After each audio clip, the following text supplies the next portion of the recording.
episode 208. My name is Dave, and I'm joined by Michael. How's it going, Dave? I like when we can pivot if we're recording Tuesday or Wednesday. It kind of hurts, like, our viewers' schedule in terms of when they can watch this, but it allows us to cover the state of play. So I feel like we could do Monday, Tuesday, or Wednesday at this point in time, because contrary to popular belief, having an editor, aka my wife, makes this super easy. I try to avoid the Wednesday podcast, but this news just tends to come out. Dude, she gets up at 5 in the morning no matter what. I know. Like, no matter what day of the week it is, she gets up at 5 in the morning. Because I think she said, like, I'm going to text him. I'm like, you can't text him. It's like 4:30 in the morning over there. I mean, I won't respond right away, but you can. Yeah. I always have a fear that I'm going to get, because this happened like once or twice, where I get a text from Angela at 6 a.m. being like, you didn't upload your file to OneDrive. I think that happened. But I don't think. Okay, yeah. She goes downstairs to do something and it's not there. Yeah, because I forgot to upload it, or it broke on my end, and I'm just like, oh no. I think that hasn't happened since like the PS Nation days, but that's definitely like happened. 2 out of 200. I mean, Yeah. even if it was PS Nation days, then you're perfect right now. Yeah. So it's all good. But there was like one time where I was like, I think I messaged Sarah. That's nuts. And I'm just like, hey, can you log into the computer for me? Because like I'm at work right now and I can't upload this file. But yeah, Dave, how's it going? I know it was a tough weekend for you. The Lions. It wasn't. Like, they weren't supposed to be there. That we talked about that last week. Of just like, yeah, I'm content. Yeah. Like, the Lions are picking 29th in the draft. They finished in the top 4 of the NFL teams. Mm-hmm. What? How can I be upset about that? So. All right. Anyways, so we are Digital Days Gaming. We are a weekly podcast that posts every Thursday morning, 6 a.m. Eastern time, except for when Michael doesn't upload his files. Hasn't happened for DDG yet. I'm gonna do it now though. You can find us on Twitch, twitch.tv/Digital Days Gaming. You can also find us on YouTube at the same time, youtube.com/Digital Days Gaming. Following on Twitch and subscribing on YouTube are free. Sharing on Twitch to other people and sharing stuff on YouTube is free as well. And YouTube has all, like, you can listen to the podcast, you can watch the podcast, you can watch it late, or it can be archived, so you can watch it later. There is an audio only version of it. So if you're somewhere that maybe your work blocks certain things, usually work doesn't block YouTube. Libraries don't block YouTube because it's a learning tool. Do we mark this as explicit though? I think we do. Yeah. The podcast, though, not the live feed. So if you go to our YouTube channel, go to the live section, you'll be fine. Oh, okay. So, but yeah, you can do that stuff. You can subscribe on Twitch if you want. You can pay with real money, or you can link your Twitch account and your Amazon account and get Prime Gaming, and you get a bunch of free stuff as well as a free subscription. If you have that, please use it on somebody. If you don't use it on a streamer, if you don't want to use it on us, find another streamer you enjoy, the community you like hanging out with, doing all that stuff, and subscribe to them. Don't let Amazon keep your money. But also, please continue to check it every 30 days because it does not auto-renew, so it's always super helpful to check it. We do not have to be live for you to subscribe. You can just click on us and search our name, Digital Days Gaming, and you can click subscribe, and you can do it. We don't have to be live. So it's cool if you do it when we're live, but you don't have to. So everything else is linked in the show notes. Discord, Facebook, Twitter is all linked down in the show notes for you to check out and join the community, as well as checking out digitaldaysgaming.com, which is just the main website and hub that's going to redirect you to everything that I just said. All right. We're going to kick it off with some news and some bad news. Well, we're going to earn our explicit tag. Xbox just laid off 1,900 people across Xbox, Bethesda, Activision, Blizzard. This now brings like the total layoffs in the video game industry to a little more than half of what it was for the entire 2023, which is just a crazy statistic to look at. But yeah, Xbox just basically, after we uploaded the episode where we praised them for the developer direct, they just announced that they are just laying off a ton of people. Phil Spencer, I believe this quote was given to IGN, basically said like they set priorities, identified areas of overlap, and ensured that we were all aligned on the best opportunities for growth. The Blizzard president left amongst this, wasn't laid off, but just straight up just left, and that was a couple months after they said that they were there for the long haul. But now someone from Activision is now in charge of Blizzard, which is like a very thing that like Blizzard was trying to fight for years since they were acquired by Activision. Some reports are saying like studios like Toys for Bob saw like a 50% staff reduction, and multiple studios seem like they were hit pretty rough, and it seems like no studio kind of was able to get out of this like without taking some hits. The Blizzard survival game was canceled, and there's potentially other projects that were canceled at other studios since the layoffs were pretty bad. But yeah, this is a lot. But Dave, I think you put it out there on Twitter, your reaction to it, which I think is it's correct, but it sucks that it has to be said, sort of scenario. Yeah. Anybody losing their job is terrible. Yeah. I have been, whatever adjective you want to use, blessed, lucky, good, that I have never been laid off. I have never been fired. I've never had to collect unemployment. So, and like I said, I'm sure that I'm the 1% that has been fortunate enough to do that, or I've never like rage quit a job. Thought about it a lot, never did it. So anybody ever that loses their job sucks. However, speaking from a business standpoint, how many, and I'm going to speak in vague terms, so I'm not going to be precise or exact, but how many directors of HR do you need? How many, how many of these positions do you need? Like, yeah, each studio needs community. Each studio needs their own art directors. But like engine developers, like, do you, like, if you're owned by Microsoft now and you're going to start using Microsoft's engines, like, you don't need the other engines. Like, so that means you don't necessarily don't need those people depending on what the plans are. The realist in me that we've been talking about for years is if this Blizzard survival game was in development for 6 years and it was even fathomable to be canceled, it ain't that far along. Yeah, it just might not be there. But yeah, like they specifically said in their statement, like they identified areas of overlap, which is why you've seen like a lot of community managers come out. You've seen a lot of PR people come out and said that they were laid off, and it's unfortunate that this happened. Like this is one of the side effects to acquisitions. Like every acquisition, like not just in the game industry, any industry, is usually followed by layoffs. So it's definitely one of those things where it's brutal to see. It does make Microsoft look bad. 100%. They look awful. Especially the developer direct was like, hey, look at our developers. They're so like happy and like this is a great place to work. And then they do this. It also is very strategic what they did, because Bethesda was hit pretty hard by this. And if you remember, there were no layoffs after the Bethesda acquisition. And it was probably because Microsoft knew, like, we can't do two big acquisitions and follow them up with layoffs. So let's just hold out on the Bethesda one. So Bethesda, it almost feels like they're like, hey, wrap up whatever projects you currently have that you started under the Bethesda brand, not the Xbox brand. And we're going to hold on to you as long as we can until the Activision deal is done. And then they just bunched Bethesda and Activision together. So very strategic in what they did to make them slightly look better, but it leads to this gigantic number, which is like pretty damn upsetting, especially when you look at this where 2024 has already been. We're 31 days in and like 6,000 plus jobs have been lost. Yeah, because like Riot just did a huge like chunk 500 people or something like that. Yeah. Embracer just laid off Eidos Montreal. I guess I want to ask you, the Matra, do you think that the human in you, and I think I know the answer to this, the human being in you, and the nice person that you are, because Microsoft's a multi-trillion-dollar, billion-dollar, whatever word you want to use, company, should they have just kept all these people because they can? And that's the thing, is like that I'm nice, but I'm also realistic and understand capitalism is a son of a bitch, and it wouldn't work with capitalism.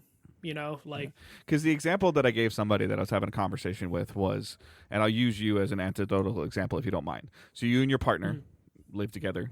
Let's say you both have work from home jobs, mostly work from home jobs, and you own 2 vehicles. Now you don't. So like this is super hypothetical, but you own 2 vehicles and you've done it for 4 months, and the second vehicle doesn't go anywhere. Do you keep it because you can afford it? Yeah, no. At that point, you get rid of it, and that's right. And that's a scenario that they have. And it's nobody wants to hear the real world answer to that, but it's like, maybe they've evaluated for the first 60 days or 90 days after this acquisition. Okay, what do you do? Yeah. I'm sorry. Like, I feel terrible for Toys for Bob. Fantastic studio. What's the last thing they did? Well, and It's not Microsoft's fault that Activision mismanaged it. no, and that's the thing that you have to wonder about, like a lot of these Activision studios. It's just like, hey, cool, you make this specific type of game, and Activision already shredded you and turned you into a Call of Duty expansion studio, but we're not making you do Call of Duty expansions anymore. But your staff has been built out like that, Right. so things don't line up. And Activision stripped all these studios a long time ago and made them for one purpose. And now Xbox, you'd hope Phil Spencer wasn't bullshitting when he was talking about like going back into the Activision archives and getting stuff. But if all the tool set he has are like, I make map packs, I make, guns, and they're very fine tuned on one thing, like at a certain point it's just like, okay, we need to either fresh start or we need to like strip this even more. And I think it's going to be a fresh start. Like, I think that they're going to now go to, I'm going to keep using Toys for Bob as an example. They're going to go to whoever's in charge of Toys for Bob and say, okay, what do you want to make? Yeah. And like, that's good. That's kind of where a lot of these studios are, because to your point, they've been doing Call of Duty for the last 5 years. Yeah. So what do you want to make, or what have you been making? Like we talked about, like in the little black book or the black notebook or whatever. What do you want to make? What have you been making? Okay, we own that IP. We can do that. What do you need to do it? Oh, I need to start doing this and this and this. Okay. So like, and this is the part that some people don't understand because it doesn't get reported on enough. Michael, what if I told you there was 450 more people working at Bungie currently today than there was when they laid off 100 people? Well, no, and that's usually what happens is like, unfortunately, you they're up to 1,400 people. They went down to like 900. Yeah, usually there's just like redundancies that they have to clear out, and sadly, unfortunately, that sometimes are like veterans of the studio who have like a higher pay. It's still unfortunate from the human element, but like if you just look at this as like a raw business thing, it's just how it is. Like I'm sure the Blizzard president sat down at a meal or in a conference room with Phil Spencer and the board, and they said, okay, let's talk about where you're at with this, and this. And he's like, oh, this is where we're at. And they're like, and I'm just using it, like, they're like, that's it? That's what you've done the last 6 years? Yeah. Like, and they're like, okay, well, we can't go forward with this. So he's like, well, if you don't go forward with it, I'm going to leave. Okay. Yeah. The only thing that like I think would help this news if they're like, hey, the top executives at Activision Blizzard, they're gone. Some of them are gone, but we already got rid of them. Yeah, but there's you already got rid of a lot of them. Yeah, and it's one of those things where, especially when it comes, because Activision seems like it got hit more than Bethesda did. Well, it's shocking. Yeah. They're a horrible company. No, and that's what I was getting to. Like, there's a chance, they were like, we need to like completely kind of redecorate, and we need to like strip things off, and that does mean that there's some people that are perfectly great human beings that are on teams that it's just like, hey, this team isn't doing what we want to do in the future. It wasn't run the way we wanted to run, and then they had to move on. If Toys for Bob's has been making building structures that you can vault and climb into and wall run on, and now they're going to make a cartoon platformer, they got to change their talent. Yeah, and like some of these studios, to your point, will probably start hiring people later on. Yeah. It's unfortunate. Most likely, what's going to happen is they're going to just hire contractors and not give permanent employment or permanent heavy quotes. But yeah, I don't know the answer to this, because we've talked about like games are so expensive now, and then when they're done, a lot of times studios have been doing something for 4 to 8 years, and then they want to go in a completely different direction, and you bring in this guy that's worked for you for 6 or 7 years, that he's the head of FPS View, and now you're going to make a third-person action game. Guess who you don't need anymore? Yeah, and like, stuff like that. It sucks. It's awful. It's terrible, but it's kind of just the reality of the world. Like, everybody wants these game companies to do these new and innovative or bring back old things, but it's I'm trying to think of, I can't think, it's Cyberpunk trying to, or it's CD Projekt Red. Yeah. CD Projekt Red going from third person to first person. Guess what? They struggled. Yeah. Tremendously. It's one of those things where like I wonder if there's more safety in being that artillery studio, that auxiliary studio. Iron Galaxy, their whole mantra is like, we're gonna just work on ports, we're gonna be an assistant studio, and they've been able to maintain like their business model by being that, because you have the flexibility of like with a failed game. yeah, multiple actually.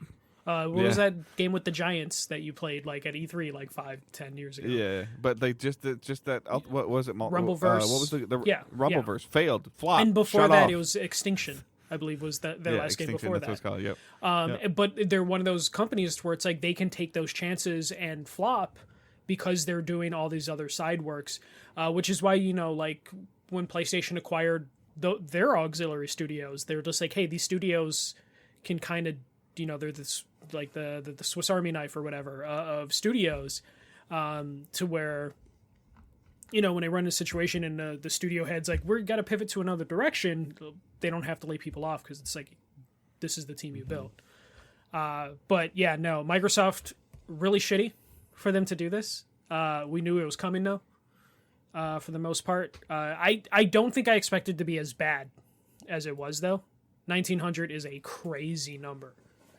I would have to see the number that they acquired with Activision and Blizzard, and I'd have to see their total employee count in the Xbox gaming division. The Activision Blizzard one was it like 5,000 to 8,000 employees? So it's not like, when you put it in that scheme, it's just like, okay, they acquired a lot of people. But seeing that number in just one chunk is just wild. Yeah, absolutely. But Microsoft's also a gigantic company, so it's like, that number isn't that big to them. They don't need Blizzard server maintenance. They don't need Activision server maintenance. They have their own server maintenance team.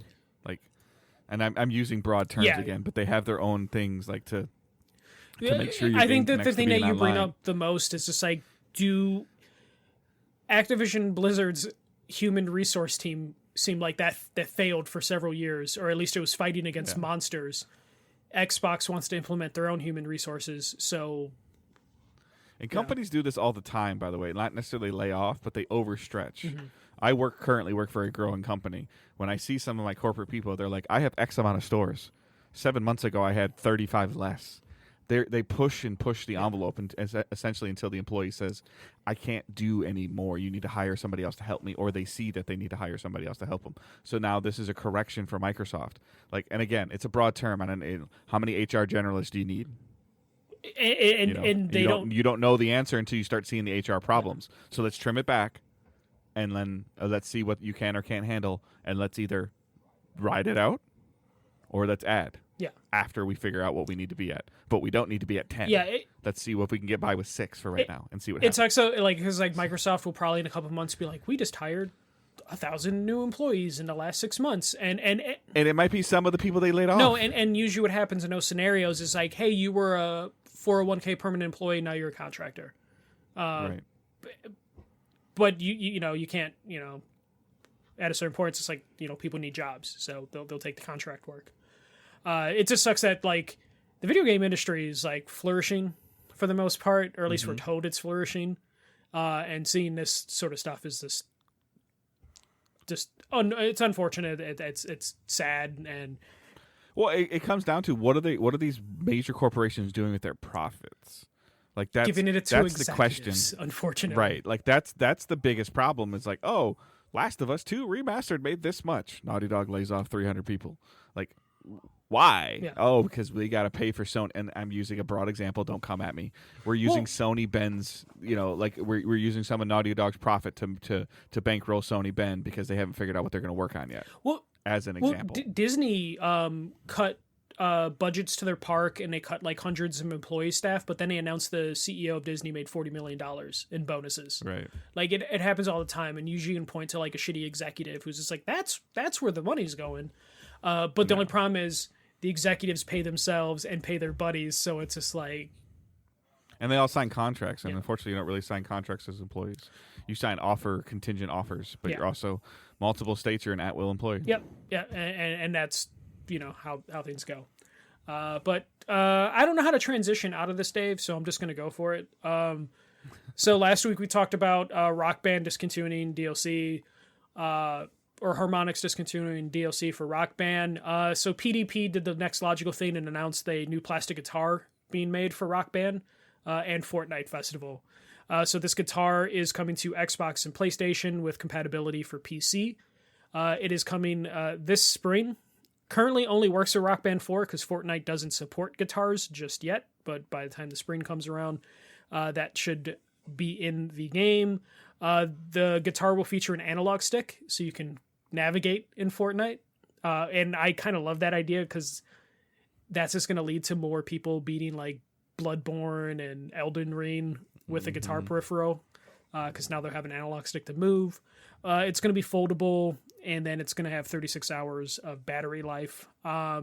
Plastic guitars right now are really expensive, and I'm talking about used guitars, so hopefully this is reasonably priced, and I'm probably going to pick one up. Well, we talked about this a little bit last week. Yeah. Your instruments are old. Yeah, I've had to like buy weird, like 3D printed parts to like Frankenstein them. So in terms of having a good, fun experience, like you've kind of figured it out, but it's kind of like sitting in your couch. Like, oh, let me find the exact spot to sit in. Oh, no, that's not right. Versus like a brand new couch that every spot feels the same. Yeah. So like this is fine. I hope it's not expensive. I think it's gonna be. Yeah, I agree with you. I think it's gonna be interesting to see somebody like win battle royales with a guitar. That's gonna happen. Yeah. I've seen somebody solo a raid in Destiny with the drums. So yeah, the analog stick's a great blindfolded, idea to add on this. It's specifically so you can run around Fortnite, but like the idea that people can mess around with it in other games should be good. So I mean, you hinted at this. I mean, this is cool. There's a market for this if they're gonna, especially. I mean, this is we're hearing that Harmonix is moving on to Fortnite concert or whatever that's gonna be. Like that they have going on, and they probably aren't gonna necessarily need to focus on the peripherals and let a third party do it. Yeah, and PDP must have enough data that's like, or Epic is paying them enough to be like, just do it. Bite the bullet. Like, we don't care what it costs, how much you lose, we'll cover it. Or there's enough data that's like, hey, if this sells, okay, like we'll be good. I'm hoping, like, depending on the price, if it's like $100 or less, I might end up pre-ordering 2 of them just so I can future-proof myself even further. Well, they talked about this, the peripheral industry. Like Turtle Beach has been out in front of this. I remember meeting with them prior to the pandemic, and with the Fortnite trend going up, the need for like entry level equipment was going up because all of a sudden you had people playing it on their phone, playing it on like on a PC at work. Like almost anything could run Fortnite, and it was a really big when Ninja was at its high peak, and there was all this stuff going on, and like so the need for a $40 or $50 pair of headphones came up. Turtle Beach soared. And they used that money that they sold on their entry level headphones to make amazing, like absolutely amazing stealth headphones. I'm sad. My Turtle Beaches, like the ear cups are starting to get a little nasty, but I really like this headset. I gotta find it again. Yep. But yeah, no, I mean, that's why, like, you can buy, like, quote-unquote gaming mice and keyboards and headsets at, like, $5 below now. It's because, like, the market's there for, like, entry-level stuff. And who knows, this could be the thing that could revive Rock Band in the future of, like, oh, shit, people really bought up this guitar. Maybe people would want to, buy another Rock Band. The reason for the decline in the player base was because the decline of the peripheral, and they couldn't get another peripheral. It's to your point. It's like you can't go to Five Below or Best Buy and buy a $20 guitar right now. Like you'd have to go and find it, get lucky at a garage sale, find somebody selling it on Facebook Marketplace, or buy it on eBay for 3 or 4 times what it's worth. And if I'm an owner of Rock Band and my guitar breaks, and like the cheapest one I can get is, I think what you were talking about, like $250 just for one guitar. Yeah, not the whole kit. The whole kit's like $500. I'm not gonna play anymore. Yeah, and that's like, I'm hoping this leads to at least maybe a drum set. My drums are good, and I still have my Rock Band 1 drums, which I need to probably take apart and like really clean out. But like, I will hoard this stuff just so I can play when I'm 50, 60 years old. Okay, Josh. Yeah, no, I will hoard this, man. But yeah, so yeah, that's coming. Little nicer news, but I'm gonna follow it up with more like sad news. I guess sad, but like I know Dave is going to be old game is old. But Spec Ops The Line has been delisted. So 2K out of nowhere this week just delisted Spec Ops The Line from Steam, Xbox Marketplace, because it was a backwards compatible game.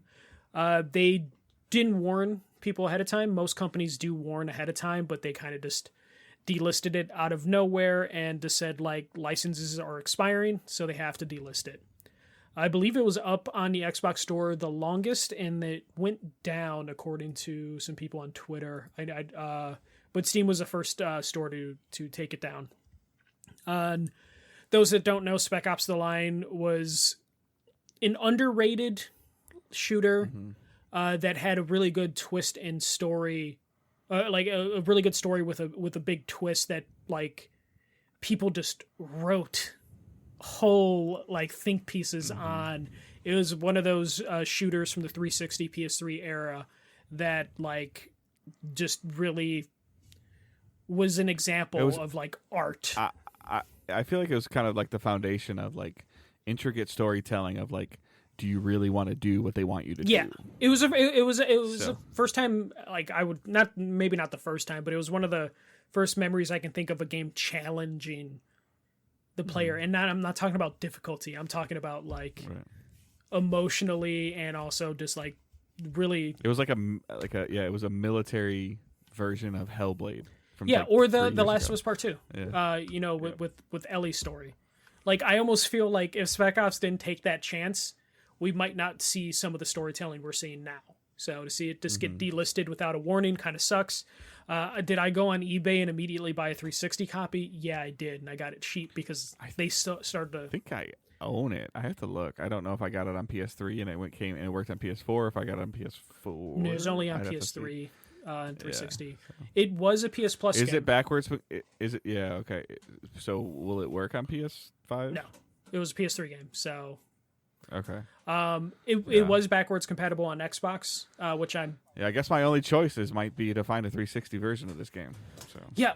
And then I think Good Old Games held out probably the longest, but I think that eventually got delisted as well. But yeah, that kind of sucks that is happening to that game, and this is what we're gonna start seeing, especially a lot of the games that might have had licensed music or licensed items in it. Those contracts don't last forever.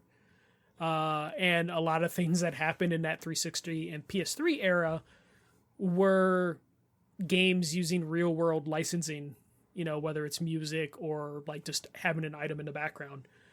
So we could see more games from that era get kind of delisted because of stuff expiring. I still wish like I could bring back the Obama ads from Burnout Paradise. I don't know if you remember that, but like Obama advertised in that game. But this weird stuff like that, like who knows how many games like had like Monster Energy branding that might have to go away eventually if that license expires. But yeah, that happened there. But Dave, let's talk about some good news, some fun stuff. PlayStation did a State of Play. So earlier this week, they just, did the PlayStation thing. We're like, hey, we're going to do State of Play in like 2 days. And that was today. And I have all of the stuff that I feel like would interest me and Dave. So if I skipped anything, it's because I made a judgment call that Dave or me would not be interested. So the first thing is Stellar Blade. We got a trailer, release date of April 26th. This is the game that I hate being lazy and comparing it to Bayonetta. I think this is what they showed us. That was Project E, right? Yes, and then it turned into Stellar Blade. So yeah, just looks like a pretty fast-paced action game. Got to see a little bit of stuff. The developer talked just a little bit. There were some little developer things here and there in it. I don't know if PlayStation kind of has figured out how to do that just yet. Like how to really make a nice free-flowing show. But Dave, what did you think of Stellar Blade? I thought it looked really cool. Like, I mean, in terms of like the combat, when they showed the combat, I was really interested. When they showed all the stuff between the combat, I almost fell asleep. I thought that was going to happen with you. Like I saw the combat, I'm like, okay, it looks Bayonetta-like. And then I saw the in-between stuff. I'm like, okay, it's doing a little bit more than Bayonetta. But I automatically knew of like, it went from like a maybe to Dave to like a hard maybe. But yeah, that's it. Ansel was watching with me, and she's like, her outfits don't match what she's doing. Yeah. That's just how some games are.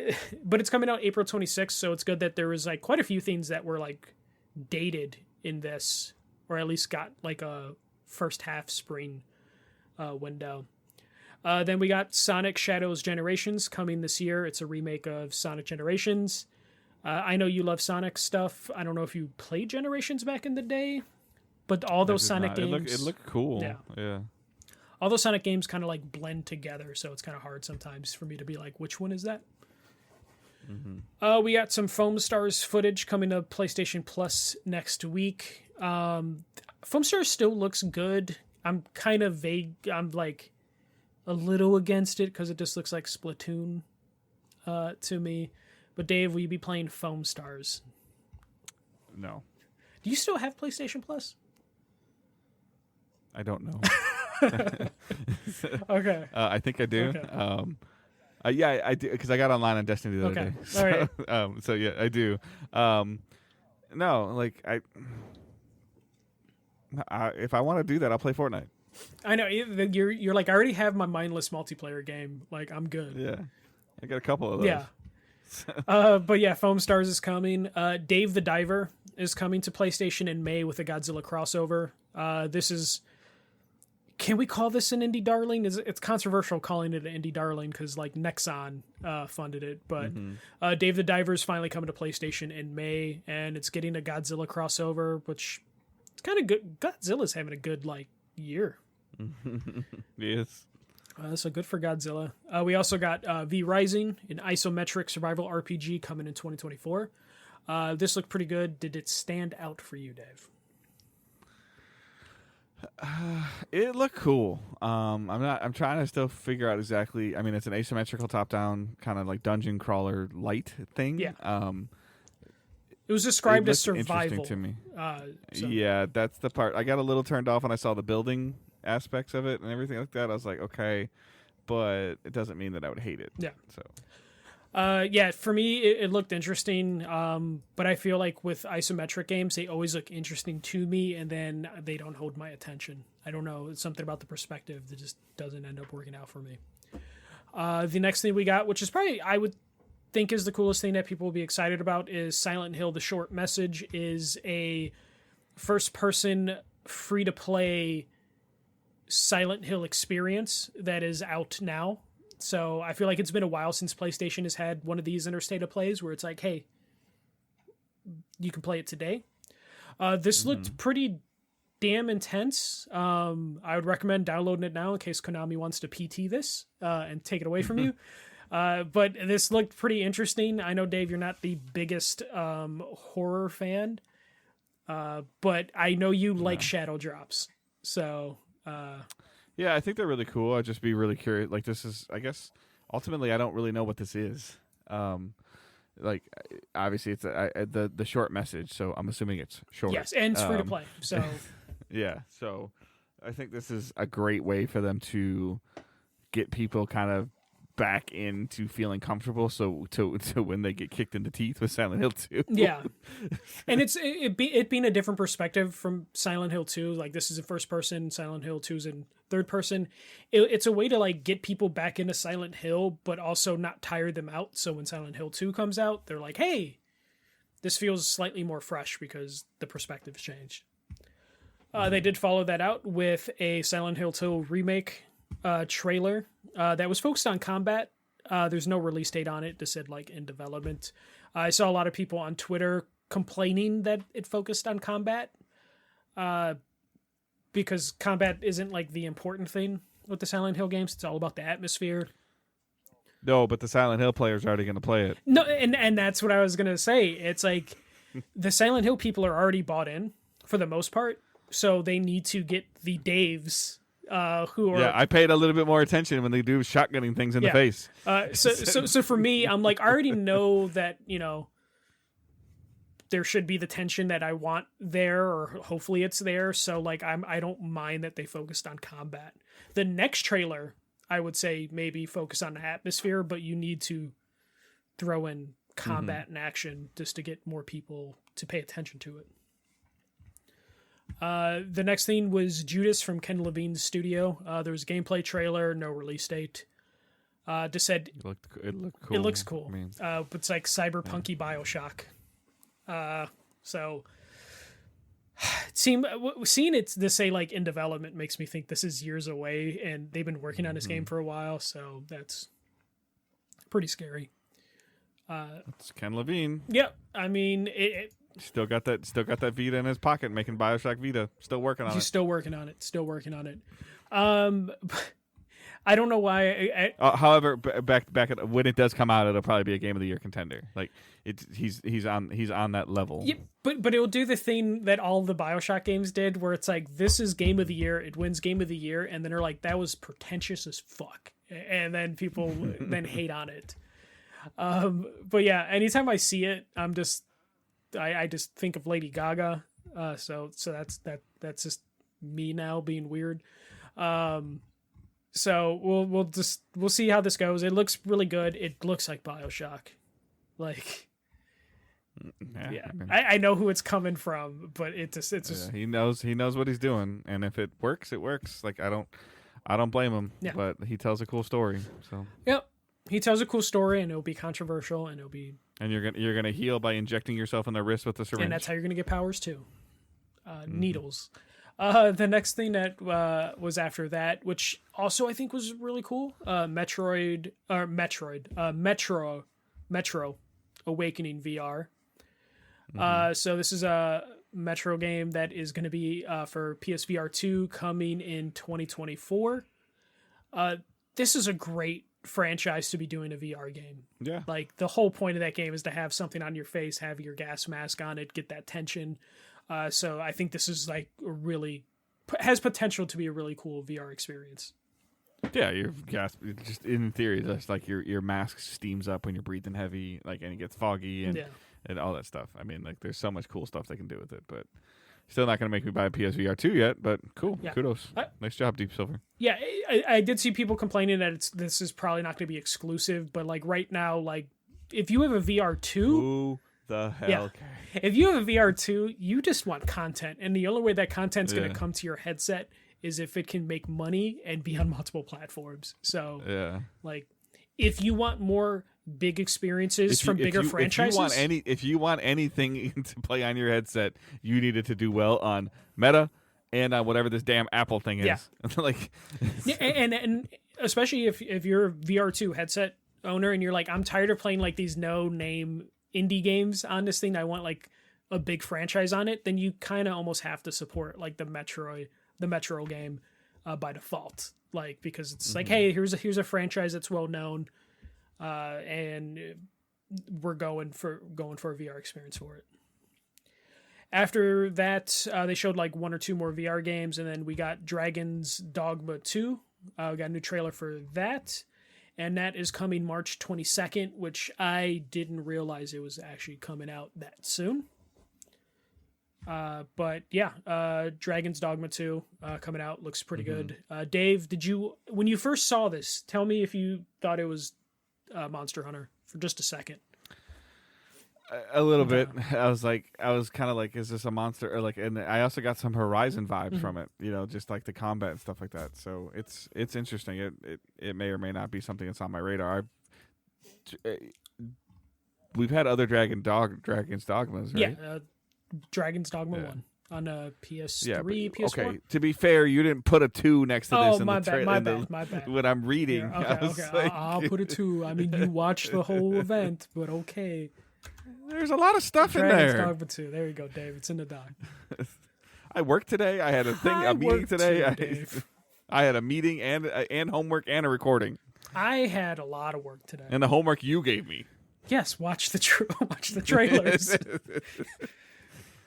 It's a lot of stuff, man. I'm getting old. See what I did. You watch it until Death Stranding 2, and then you just fast forward for the last 5 minutes. Jesus Christ. Kojima. It's just like, okay, let me just get to him talking. But yeah, Dragon's Dogma 2, Dave. What do you got? It looks cool. Like it looks like third-person action games. It looks fun, and I would have to just kind of wait and see. Never played any of them before, so I don't really know anything about it. Don't really have much to say. It looked pretty. It did. What also looked pretty is Until Dawn being given a remaster from Ballistic Moon for the PS5 and PC coming this year in 2024. yeah, I mean, this is just it looks slightly better, but it's a port. I never played this. Okay. So my understanding is this is kind of more like I Know What You Did Last Summer horror than it is like Scream horror, right? In terms of it's like kind of like the tongue-in-cheek horror aspect to it a little it's bit. got some campiness to it. Like there's some fun. But it's in not it. going to be like slasher, right? It's not like there's slasher in it, but there's humor potentially like buried in it as well. It's not like super atmospheric like a Silent Hill. It's like, hey, a bunch of kids in teenagers in a cabin that are being slowly picked off one by one. I know the gist of it. I've seen some people play it for Extra Life and for other things, and it doesn't look like it's terrible. I don't know if it's on the level I could play in front of Owen. No. But it's also on the level that I wouldn't have a problem. Like, I wouldn't like freak out and like feel like I get my face ripped off by something. You know? No. Anytime a character died when I played it, I'd just be like, ha, that's my bad. And this is one of those games that it became a cult classic because PlayStation kind of abandoned it. Because if you remember, what is that? The Order 1886 came out, and people were like, "This is a glorified cutscene," and then PlayStation panicked because Until Dawn is like QTE, like choose your own adventure sort of game.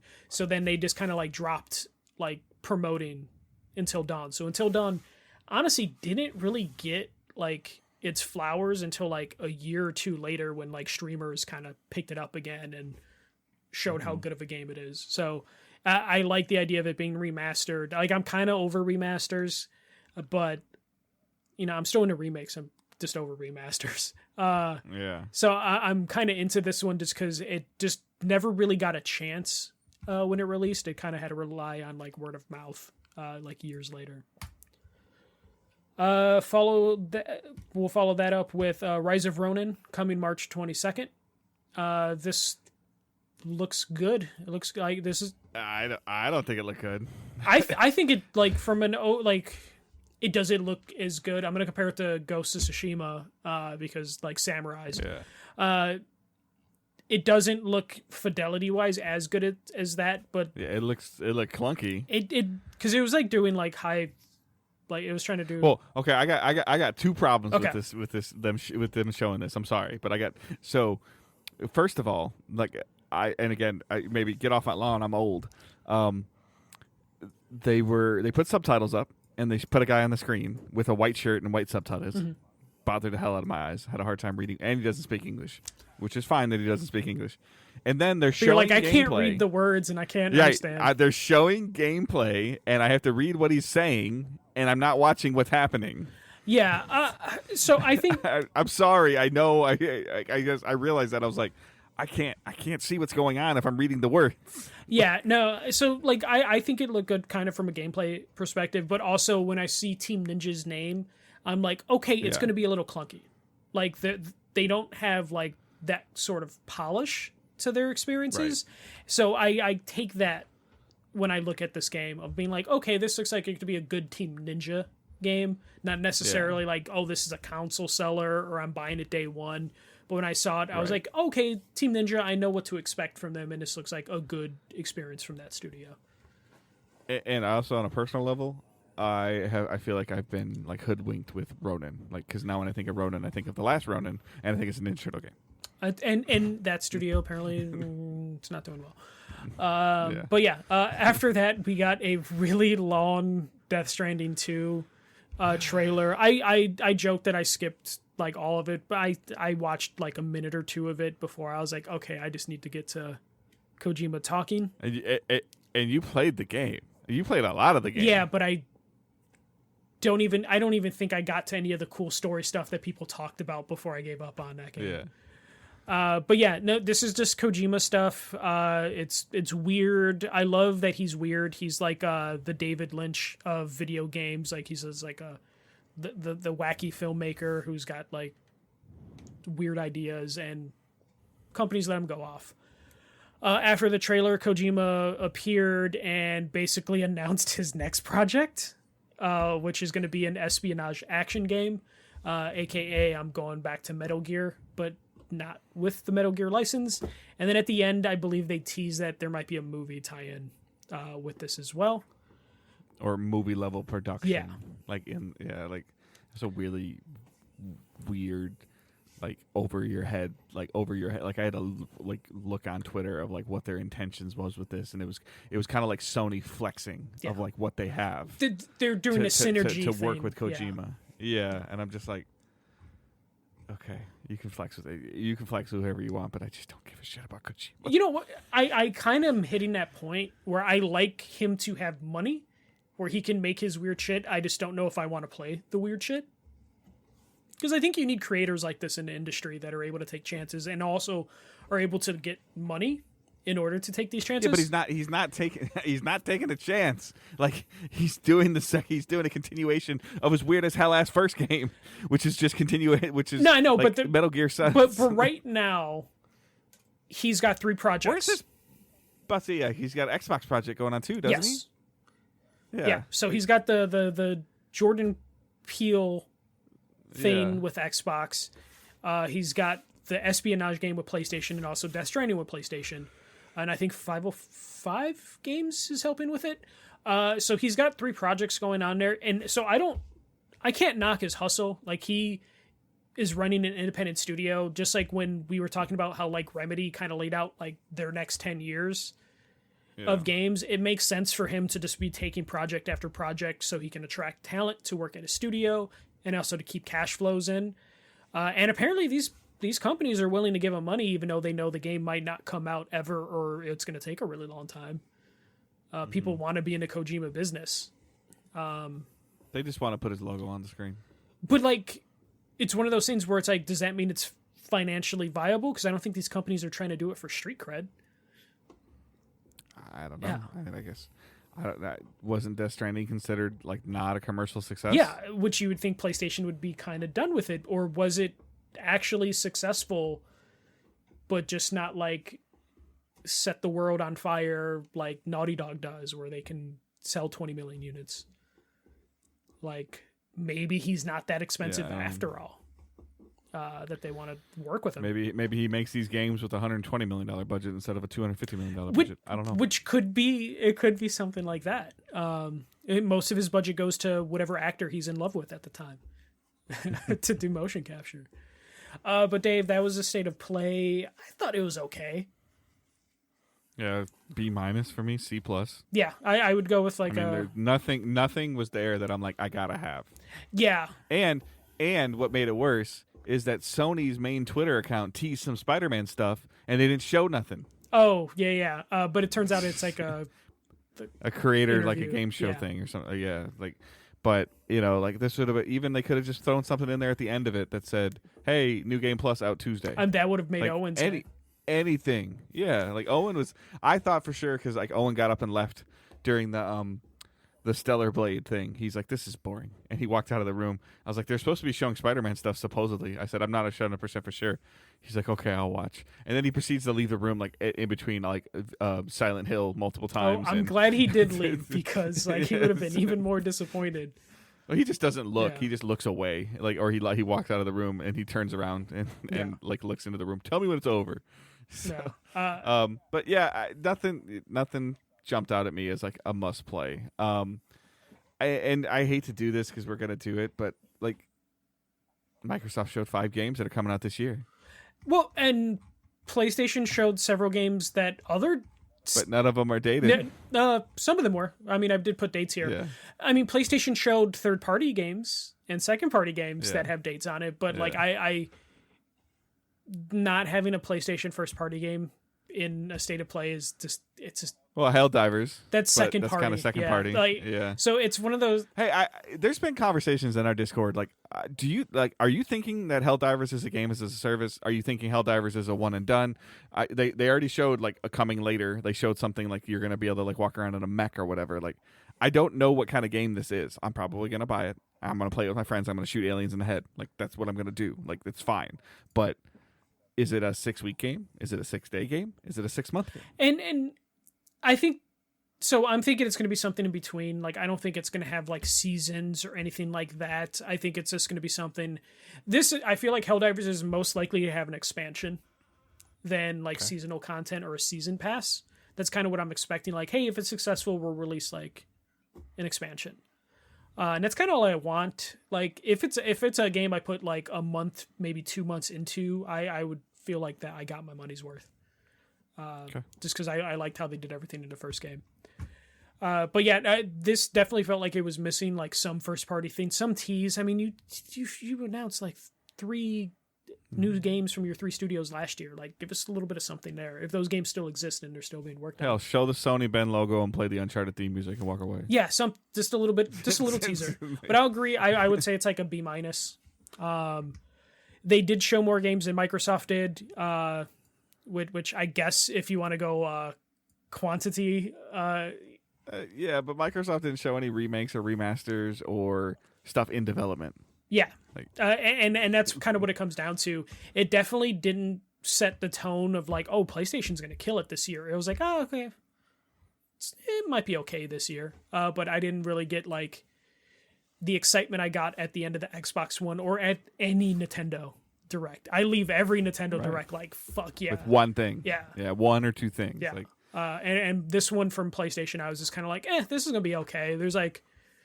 And then the bone they threw us was the Final Fantasy Rebirth state of play. Yeah, which is next not week. theirs. Yeah. Not. I mean, it's exclusive to PlayStation, but second party. Yeah. And that's kind of, this might be how PlayStation is the rest of the year, because I don't think they're going to have. Where's Concord? Where's the money game? Where's the fair game? Fair game. Like where? Like. And that's what I'm saying. Like you could have put a little teaser in there, just a little bit, something.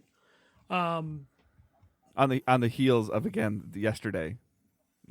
Again, I hate doing this, man. I hate doing this. But yesterday, MLB The Show announced the cover athlete, and Xbox said coming to Game Pass. Yeah.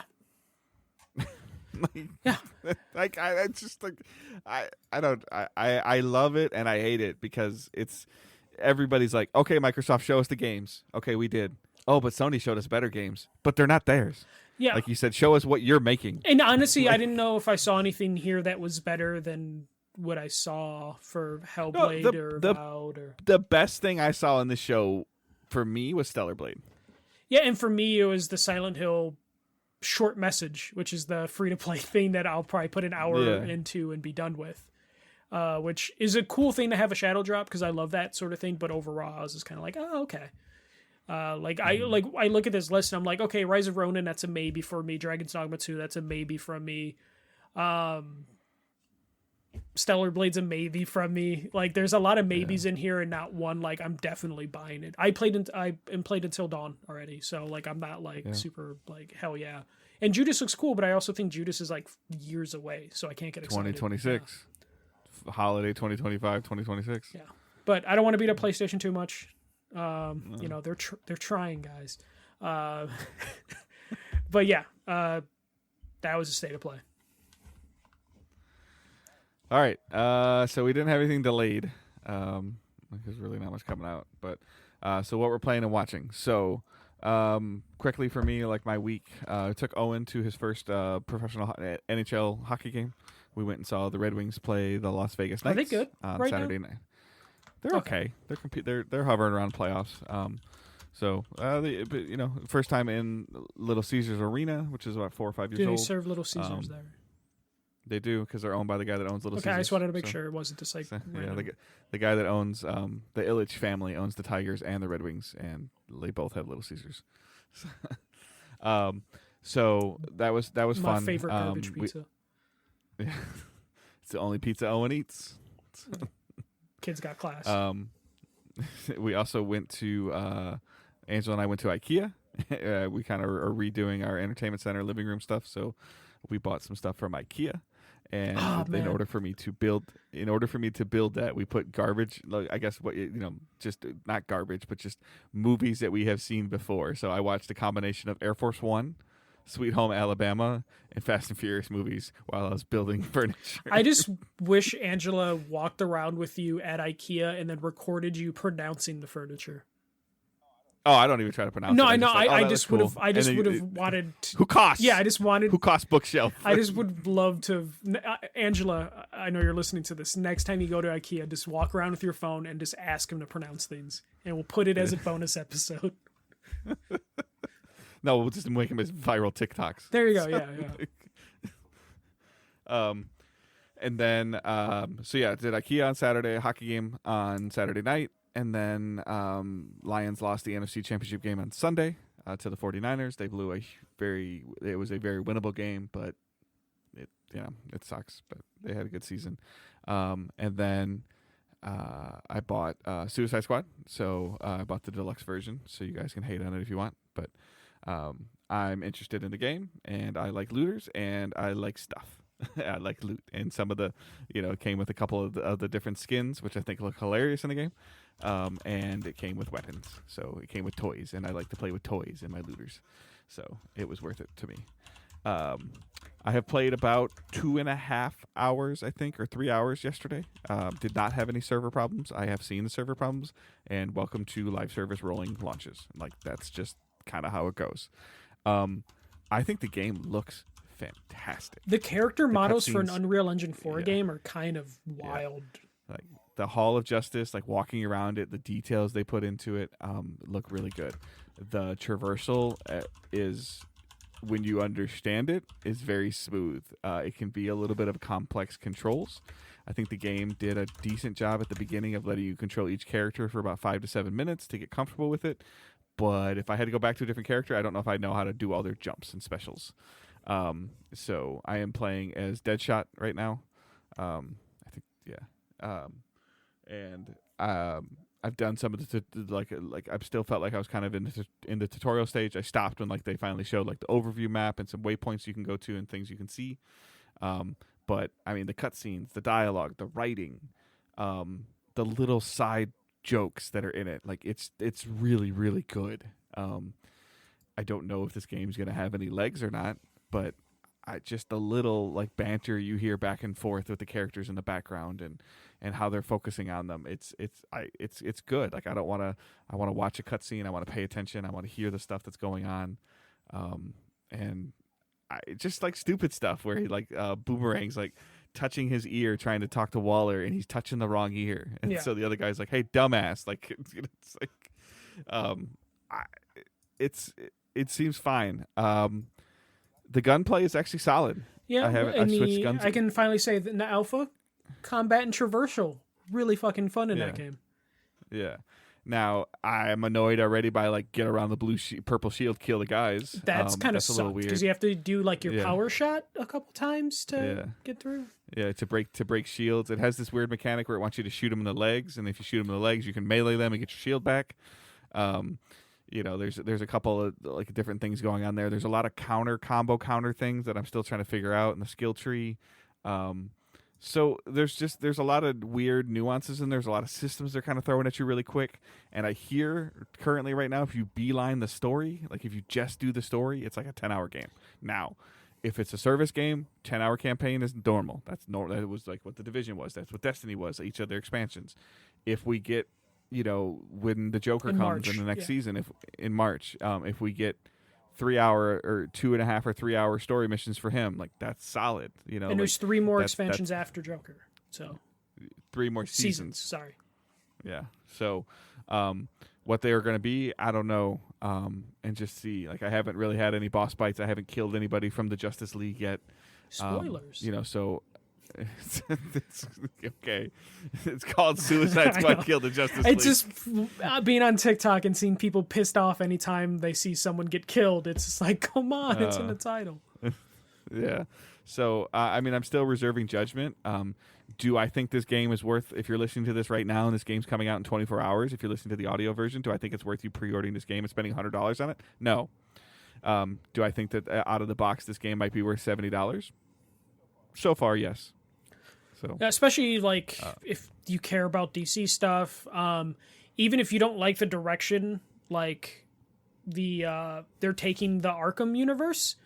If you played the Arkham games, you gotta want to fucking see this is how they get you. You're not gonna be happy with where they go with the Arkham universe, but you're gonna be interested because you invested in that universe. So so far I'm leaning towards positive. Now, I have the ability as an independent, podcaster, game player, whatever you want to call us, to separate the two things of I enjoyed the story and I can walk away from a game and be okay with it and come back in March and pick it back up again if I want to. Or I can play the story and enjoy it and play Endgame and then still play in March if I want to. And I'll make that decision as it comes along. I don't know the answer to that yet. This is a game that you really won't know maybe until 14 or 21 days in.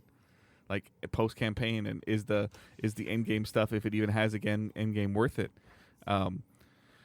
So like those are the jury is out on that right now, but at its core, like the little dynamic between the characters and the dialogue scenes and the way stuff looks and just like the detail on Green Lantern and the detail on Flash that I've seen so far, and a really cool scene with Batman, like it's cool. Yeah. Like, I look forward to hearing where you go, because it sounds like you'll probably finish it by the time you get to next episode. I hope. Yeah. I will, I'll try to play it and stream it some more. It works really well on the PC. I haven't heard anybody complain about, Xbox or PlayStation like performance or anything like that. So, I think it might, if like to your point, Michael, if you're a comic book fan, either one, DC or Marvel, and you enjoy Batman's or Superman's, like it's a different take, and I'm really interested to see what this take's going to be. And I have managed to avoid the spoilers entirely, so I don't know what's going on. Yeah, that's part of it. I'm still trying to figure out exactly what's going on. Like, brief spoiler, I don't know enough about comics. Like Brainiac's the villain, and I haven't seen him yet. Yeah. I don't know. Like, we all saw it in the trailers. I don't know why the Justice League is bad. I don't know that yet, and I'm 2.5 hours in to allegedly a 15-hour playthrough. Yeah. So, which sounds like if 2 hours in they haven't told you that, it might actually be a 15-hour game. Yeah. So they might have been honest about that. But yeah, that's it for me. So. Yeah, for me, no games really. Work and life has been just kind of crazy busy right now. So the only thing I really did this weekend is I watched the Royal Rumble, because Royal Rumble is always fun to watch, and it was a pretty good show. Women's Royal Rumble was really solid. The only problem with that one is you knew who was gonna win. There was like really no other option for a winner for it. So like I was happy Bayley won, but it was just one of those things where it's just like I knew Bayley was going to win like almost instantly. The men's Royal Rumble was really good. Cody Rhodes, as Curry Master just said, won the Royal Rumble. CM Punk, who everyone knows, I really like CM Punk, Chicago wrestler, made his WWE return only to tear his tricep like 10 minutes into the match. Which is the second time he's torn it in. So he's Aaron Rodgers, basically. Yep. And 45-year-old dude keeps taking months off between injuries only to come back and get injured. So it kind of sucked. It was one of those things where he did a really good job of playing it off, but since I've seen him get injured before with the same injury, at one point he went to the corner and he grabbed his arm and was like doing the thing where he's like trying to make a fist. And he's trying to do it like off camera, but as soon as I saw him do that, I'm like, fuck, he tore his tricep. I'm like, shit. And like Sarah is just like, what? I'm just like, fuck. No, he hurt. He's hurt. But yeah, Cody won. Really good men's Royal Rumble. They didn't really rely on too many like surprises because they actually have like an embarrassment of riches in terms of like the amount of talent they have right now. So they didn't have to rely on like getting like a bunch of old timers to like Mankind didn't pop it out of a coffin. Yeah, Stone Cold didn't show up. The Rock didn't show up. So it's just one of those things where it's just like, it's rare for them to do that for a Royal Rumble. Usually they have to rely on like, hey, let's bring 3 old timers to get like everyone excited. But this year they're like, no, actually we have enough talent that we can fill 30 roles. Kurt Angle's not wearing his Olympic Speedo or anything. No, he's just making memes now. That's all he does. But yeah, Royal Rumble, I tried to get back into the finals a little bit. Couldn't really get into a groove. So I've just been kind of doing my thing where I just played Tetris 99 to shut my brain off. Where did you watch Royal Rumble? Like, do you have your subscription through Peacock or whatever? Yeah, so I did the Peacock Black Friday deal in November where you got a full year for like $19. Okay, and you have access to all the pay-per-views that way? Yes. Okay. Yeah. Until Netflix takes it all, and then I'm going to be stuck having a... You think Netflix is going to charge for those events? No, I think they're just going to be a part of their event. They're just going to raise the price for everybody. Yeah. Which means I might have to do Netflix with commercials because I don't want to pay for like $20 Netflix. Yeah. I think I'm paying like $38. Yeah, it's stupid. But I've got it on 3 screens in 2 different states. So. I'm surprised they haven't cut you out cut you down. Well, no, it's Oh, that's you paid why the premium because we can thing, yeah. we pay the multiple account Yeah. thing or multiple location thing. Yeah. So trust me, it like verifies my home network every once in a while. Like, okay, is this really you? You know? Oh, and then Curry asked, "Is Rock coming to WrestleMania?" It's like, I don't think The Rock's going to wrestle at WrestleMania, but now that he's part of When is WrestleMania? April. Yeah, it's right in the middle of his. He owns that spring football league too. Yeah. That's like right in And the middle of that kickoff. He's so. probably backed up from like the writer's strike and the actor's strike, so he's probably Yeah. doing a bunch of movies. I think he will wrestle at like next year's WrestleMania, but I don't think they're going to actually squeeze him into this year's WrestleMania. And also like just because like he's like on the board of directors now doesn't mean he needs to wrestle. Yeah. Well, he owns the XFL and USFL. Yeah, Or or whatever CFL that. or Yeah. something. That, with the SFL Yeah. now or something like that. Like those two merged. Yeah. And he's one of the primary owners of that, as well as, to your point, like he's on the WWE board now, which I'm sure his job just got a lot heavier with Vince being pushed out officially. Yeah, Vince who? They have erased that horrible man from history. Yeah. So yeah. I definitely think that if you will see more of The Rock in the wrestling standpoint, personal opinion, as more of the face of WWE. Yeah, I think he's going to be not necessarily a fighter. Yeah. Like he can be a host and he can be a hype man, and I'm sure he'll people's elbow somebody every once in a while, Yeah. but I don't think you're gonna hear him like in the squared circle with a bell ringing. Yeah, maybe next year's WrestleMania you can see him there, but I think at this point things have moved. They're gonna put him up against Triple H. Triple H can't. He doesn't have the heart literally anymore because of the heart attack. So like The Rock will eventually fight his cousin Roman Reigns in like their big family match. But like that's probably going to be next year because like he literally just got put on the board of directors last week. So I doubt they're going to be like, hey, can you get in wrestling shape for April? Because last time he kind of just jumped into wrestling, he looked like dog shit because he just didn't have the cardio for it. Like Rock, Because he was in Fast and Furious shape. yeah, not yeah, wrestling shape. he was in like I look good standing still shape. He was not in I can do a 30-minute match. I can flex out of a cast. Yeah. I could do that. But can I run the ropes for 30 minutes? No. So it might be a little bit before we see him again. He would probably have to lose weight, like muscle mass, in order to like do wrestling shape again. He is a lot bigger, broader than when he wrestled. Oh, significant. He's probably like 50, 75 pounds heavier Yeah. in just muscle mass than when he was in his prime wrestling. And for the record, the movies don't want him to be 75 pounds lighter. No. They want him to be. They want him to be larger than life because it looks better on camera. His acting shit, but he looks better on camera, I guess.